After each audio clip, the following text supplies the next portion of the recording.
A new report published by U.S. Customs and Border Protection reveals that police now have apprehended 70 migrants listed on the FBI's terrorist screening data set watch list. Now, to chat about this in more detail is our foreign affairs expert and host of the Foreign Desk, Lisa Daftari, who joins us once again from soggy Los Angeles. Now, Lisa, the 5-month campaign included 69 who were taken into custody along the southwest border with Mexico between October and February, and the rest were arrested along the Canada-U.S. border. Exactly, affecting us both. Look, this is something we've been not only warning about, but reporting about. At the Foreign Desk, we've had multiple stories over the last few years talking about how it's not just the threat of bad actors using our porous borders to get into the country, but actually happening. 70 is not a small number. When you think about these individuals having some sort of rap sheet, their names being collected on some sort of list.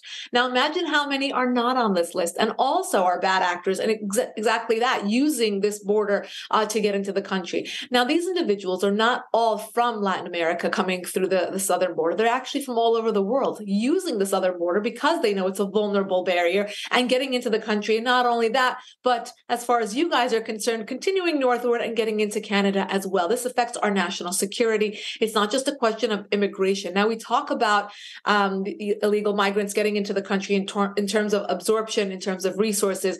I know New York City Mayor Eric Adams is up to his ears in terms of the amount of money it is costing his city to put these migrants into fancy hotels and give them other resources.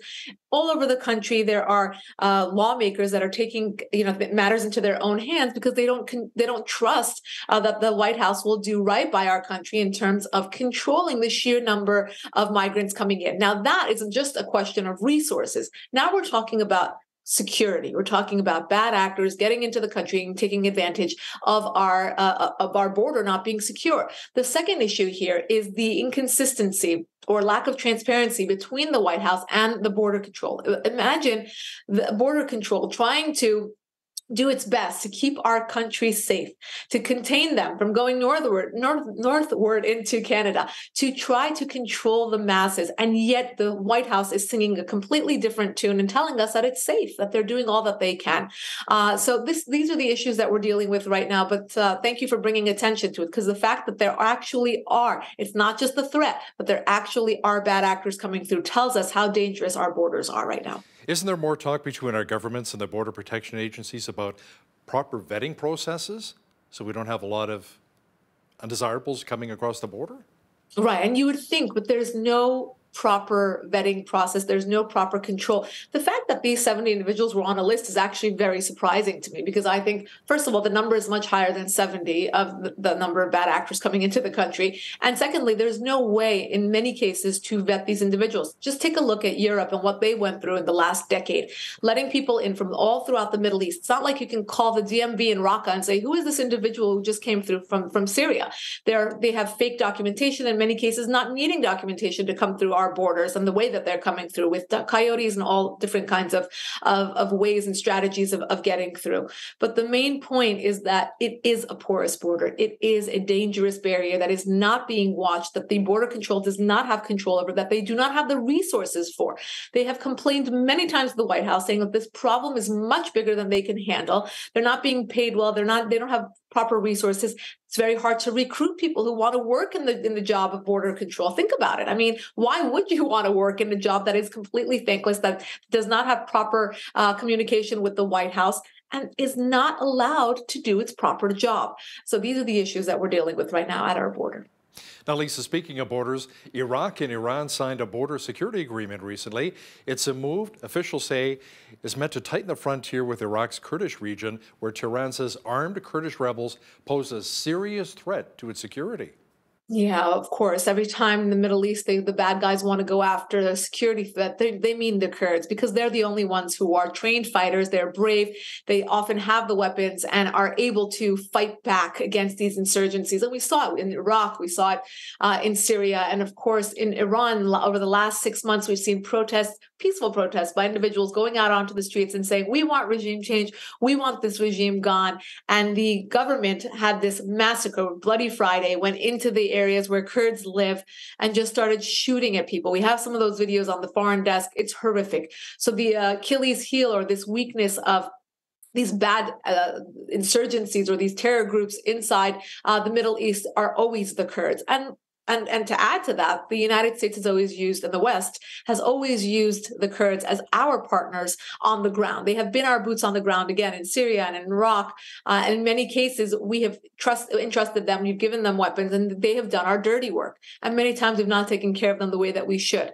And many times we've talked about how they should be protected after they complete their jobs and after they stand up for us, because as you can see, the fixation by groups like the insurgencies in Iraq or Iran and the Turks, of course, are to go after the Kurds. And for that reason, they need more protection and they need more communication with the West. Lisa, the U.S. Senate recently heard that Iran's nuclear breakout time is now under 2 weeks. How concerning is this? You know, we have heard reports that it's 2 weeks, as you just said, 2 days, 2 hours, 2 months. The bottom line being they either have the bomb or they're very close to getting it. And what have we done about that, right?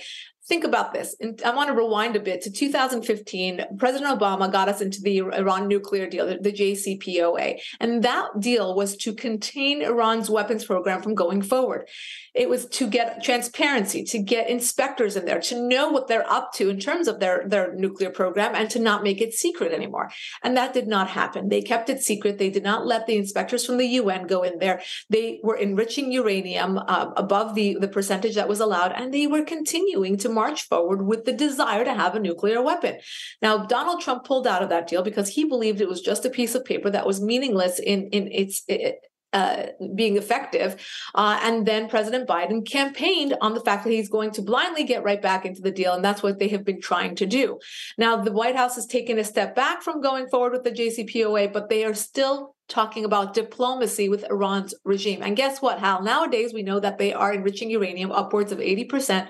We know that they have tried everything in their power to get the parts of the weapons program that they needed for delivery system. And the list goes on. So again, they either have the weapon, they're very close to getting it. We know that. How many times do experts have to warn the White House that this is what's going on? And it does not change any hearts and minds. I just came back from Washington, D.C. 2 weeks ago. I did several briefings for lawmakers, and it seems as though they are still of the mindset that this regime can be friendly, that we can appease them, that we can have diplomacy. They love to use diplomacy when it comes to Iran's regime. But these are the facts that actually should be underscored. The fact that they have gone forward with a nuclear weapon, the fact that they want a nuclear weapon. They're still putting billions of dollars into global terror and supporting terror groups throughout the region. They're still shooting down at peaceful protesters and killing teenagers on the streets for coming out in protest. So why are we trying to use the diplomacy word with this regime? That's what a lot of Iranians and those who support them are trying to bring to the attention of the White House right now. North Korea is claiming that 800,000 young people have volunteered to enlist in the military to fight the United States. Now, a number of working young people say they're willing to defend their country and annihilate the enemy. This as Korean and American forces engage in 11 days of joint military drills. Right. It's an interesting story, right? Volunteered. I didn't think there was any free will left in North Korea, but they're claiming that these people came forward and want to fight for their country. Look, maybe that's the case. When you isolate people long enough, they kind of go crazy and start rallying around their own flag. That's potentially true. But the bigger story here and the biggest takeaway here is how a weak foreign policy coming from the United States and the West right now, this failure to lead, the failure to have this kind of leadership role in global order leads to our enemies raising their hands and saying, me too, we're gonna kind of stick it to the United States as well. And here we go. China, Russia, Iran's regime, North Korea, and the list goes on, right? So this is a big message to anyone who is in office right now. A strong foreign policy from Washington, D.C. trickles throughout the world, and we would not have these kinds of threats under a strong leadership. And that is exactly the message the North Koreans are serving to us today. University student groups across the United States are hosting Israel Apartheid Week events. Lisa, they're protesting what they refer to as the Jewish state's alleged crimes against humanity and its occupation of Palestine. Yeah, this is horrific, Hal. I've covered a lot of this and been on a lot of college campuses, actually a lot of state schools where you're using taxpayer money to spew this kind of hatred and anti-Semitism right in the middle of campus, meaning those people who are passing by, the students who do not know or do not have a background in the history of the region or current events about what's going on in the world, just walk away with this feeling of anti-Semitism against Jews, targeting them on campus. It is no surprise right now, Hal, that there are reports showing that the number of anti-Semitic attacks in the United States right now is the number one hate crime, have exponentially increased year after year, including in the last 3 months. And they continue to rise. And it starts out with large institutions like this. When you have members of Congress like Ilhan Omar, Rashida Tlaib, and AOC spewing hatred and anti-Semitic tropes from their positions, from their seats in Congress, when you have universities not putting a stop to this kind of hatred, I mean, swap this anti-Semitism with racism or with any other isms, with any other type of hatred, and it would not be tolerated in our social justice-oriented world right now. But yet anti-Semitism gets a pass. You look at Instagram, social media, you look at Hollywood and all of the remarks and stereotypes that continue. You turn on any Netflix show, Hal, and there's always these stereotypical remarks that are made about Jews.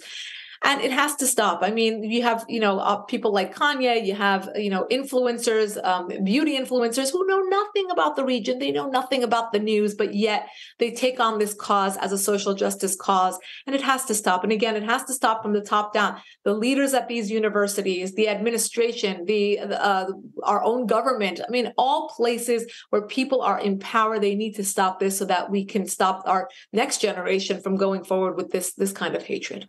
Lisa, there are reports that the U.S. Centers for Disease Control bought phone data to monitor Americans' compliance with lockdowns during the COVID-19 pandemic. Now, the CDC paid one firm $420,000 and another $208,000. That bought access to location data of at least 55 million cell phone users. Unbelievable. Yes. Just incredible. Just incredible. I mean, nothing surprises us at this point right now with what was done to the free world during the pandemic and how we were lied to, controlled, censored, and now followed. When you think about, what was done and what tools were misused and abused in order to track people, in order to control what they say on social media, in order to shut down any sort of questioning. Think about it. You were not even allowed to ask your employer, your doctor, your hospital about anything having to do. I mean, imagine if you have heart disease and you go in and ask your doctor some questions about the medication that they prescribe. Of course it's okay. I mean, that's what we're encouraged to do. But yet during the pandemic, none of this was allowed. And they tried to control us. And now after 3 years, all of this is rising to the surface. But I ask the question many times a day, I mean, how will this affect us going forward? Will we now no longer trust the institution of medicine or pharmaceutical companies or anything, or of course, social media that tries to control our every thought? But how will we learn from this going forward to really question and be able to be our own advocates when our children go to school and come home with a certain curriculum, learning something that we don't agree with? I mean, will we become more brave or will we become more controlled? And that's really the apex that we're at right now. Good questions, absolutely. The U.S. Federal Reserve says it was aware of Silicon Valley Bank's risky practices over a year before it collapsed. Now, the New York Times reported that the Fed issued 6 citations after finding serious weaknesses in the bank's handling of risks during a review back in 2021. Right. And whose fault is it and who's going to take the responsibility? Well, it's going to fall on the people, as always. Look, we're living in a world where we were told there's no risk of inflation or recession, et cetera, et cetera, et cetera. We're fine because Biden is creating jobs, but yet we were paying $10 for eggs.